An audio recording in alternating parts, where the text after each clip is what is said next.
Hi everybody, Cannbeard Grows here. How the heck are you doing? So I'm here to talk about Cannbeard Cup Round 2. It just made sense in the long term to delay the cup until the new year. So January 1st is the official start date of the new cup. Nobody wants to start a grow in the beginning of December. So let's just start it in January 1st. Brand new year, new grow, all sorts of fun. If you still haven't gotten seeds yet, you need to grab skunk autoflower seeds from Coastal Mary Seeds.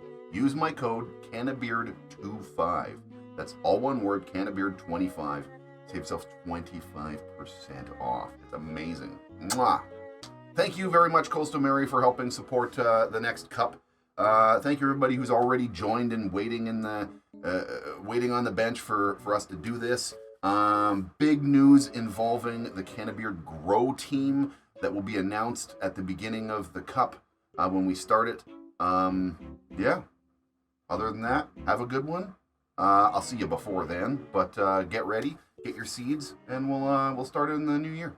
Well, cheers everybody. I'll talk to you soon.